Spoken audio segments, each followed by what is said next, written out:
welcome back to the channel, viewers. My name is Rodders and this is On The Bridle, a horse racing channel where we bring you the ups, the downs and the latest news from the world of horse racing. In today's episode, we're going to be talking about Sir Gino.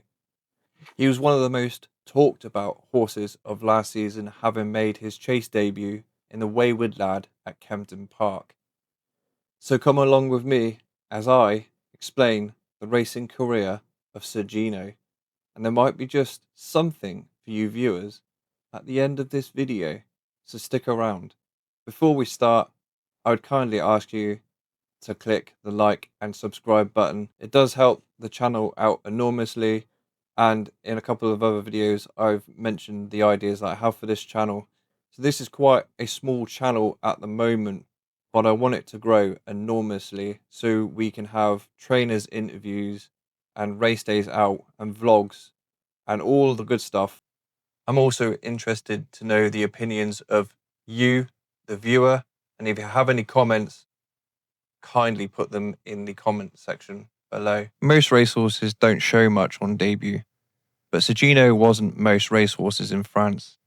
He gave the first glimpse of what was to come. Battling away up front is Salvador Mundi, being tugged again by Sir Gino. They're well clear of Cadeau de Siergue back in third place, but it's Sir Gino just asserting late on from Salvador Mundi. Sir Gino.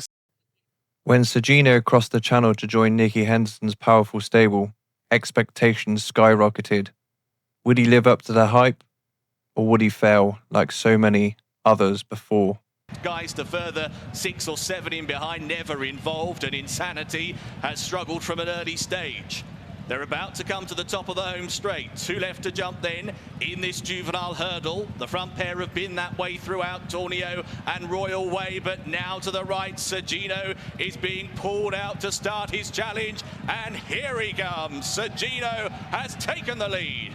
Jumps big, large jump at the second from home. Very messy in behind from Spice Rum. Ithaca Zarro still only in 5th. Sir Gino is now starting to open up. Has gone clear by 5 or 6 lengths. Very swiftly indeed. Here's the last for Sir Gino. Not fluent at all. Second spot remains with Royal Way. Tornio is in 3rd. Well, a few hairy leaps on the way. A few moments of scare. But boy, he's talented. Sir Gino easily. Every star has a moment when you realise this one's different. For Sir Gino, that moment came here. Beating Burdett Road, a smart horse on the flat and an even smarter horse over hurdles with a minimum of fuss. It was this race that Sir Gino made people stand up and take notice. But there were still questions. Is he as good as he looks? Is he just an early season juvenile? Will Willie Mullins have something better? Sadly, we never actually got to find this out, as Sir Gino at the time had a complication before the Cheltenham Festival and had to miss the entire meeting. Was this a case of the one that got away? It's the final flight. Sir Gino landed in front from Burdett Road, the far side. Melantino back in 3rd. Then Excelero up the hill, and Sir Gino's doing it easily. Burdett Road has got no response, and Sir Gino is pouring it on. This is going to be impressive for Sir Gino. He makes it 3 out of 3 over hurdles. That was brilliant to win the JCB Triumph Trial. In the 4-year-old anniversary hurdle at Aintree, Sir Gino proved that he could fight. He wasn't just a cruise merchant. But this never satisfied some people. Some suggested that he was a one-season wonder, like some of Nicky Henderson's previous juveniles. He could get beaten, surely, couldn't he? Getting away from Caliph de Burle and then came into Lotto, racing down towards the final hurdle. Calgasi joined by Sir Gino, nothing in it between them. Over the last, they land together. Sir Gino near side, now shaken up by Nevoinbo. Calgasi trying to respond over on the far side under Paul Townend, but it's Sir Gino getting the better of the filly as they race inside the final half a furlong. And it's Sir Gino now by a couple of lengths on the run toward the line. He's going to make it 4 out of 4 in his career. He wins the anniversary 4-year-old juvenile hurdle. Sir Gino the winner. With Constitution Hill injured, Sir Gino proved to be the super sub, running his rivals ragged up at Newcastle in the fight in 5th, But surely he'd go for the champion hurdle this season, right? There's no way he could go chasing. Sam in second, Quijada is in third, and been ridden out towards the line by Nico de Boinville. It is Sir Gino who maintains his perfect, unbeaten record. A record 9th win in the race for trainer Nicky Henderson. Sir Gino wins the fighting 5th, Lump Sum in second, and Quijada was third. Like a magician, Nicky Henderson pulled this rabbit out the hat. It's one thing to make your chase debut in a graded race. It's quite a different thing to make it against what the Irish considered their cast iron banker for the season in the shape of Ballyburn. But even to the most reserved of punters, it was abundantly clear that Sir Gino had something special about him. His jumping, his speed, his accuracy, it all added up into a spine-tingling performance. It all leads to the question, will he be the next chasing superstar?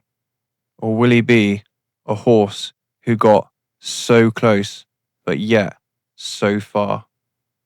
And a bad mistake in second, but he was well beaten at the time. Sir Gino coming home, an exemplary round of jumping on his first start over fences. Sir Gino missed the Cheltenham Festival with an infection in his leg last year. It was first a cut, then it went to a secondary infection into the ligament, and then it left him fighting for his life. Happily though, as you can see in this video, he looks to be in rude health. Don't expect him out before Christmas. Nicky Henderson has said he hasn't even started cantering as of yet, so he won't be out any time before Christmas. Both horses in this video look supremely well, more so Constitution Hill. He looks like he's had an amazing summer. And if Sir Gino has gotten over his infections and is back on the same sort of trajectory as he was before those ailments, I reckon he will light up the 25-26 National Hunt season.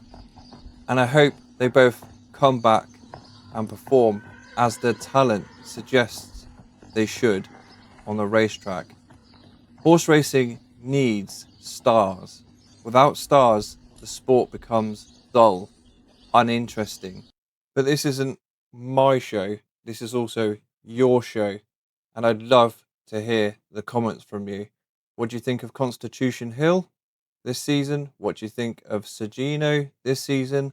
Will he come back? Will he be as good as he was? Let me know what you think of the coming 25-26 National Hunt season. Every comment that you put in the comment section, you're guaranteed to get a response from me. So don't feel shy. As the 24-25 flat season draws to a close, I'm going to give you some dark horses to look out for, some horses that are a bit left field, some horses that you might not have heard of, some horses that are going into training with certain trainers. And to start it off, I'm going to kick it off in this episode. The first horse that I think you might want to look out for when it appears is a horse called Jet of Stars. This horse has gone to Lucinda Russell. It ran in a Irish point-to-point and it beat the next horse on this list, a horse called Harry Lowes, which has been bought by JP McManus. It's gone to Dan Skelton after the recent success of the New Lion. JP obviously happy with the job that Dan Skelton did with his £1 million purchase. The last horse on this list is a horse who was owned by David Maxwell in France, a horse called Lascar du Mathan. He won his first race at Compiègne by a short head when he was ridden by James Reevely. Then he went to a better race at Auteuil and won by 5.5 lengths. Rob Corr have decided to step in and purchase him, and he is going to Gordon Elliott's yard. For this episode, it is drawn to a close. I'm Rodders. This is On the Bridle. And until next time, stay safe.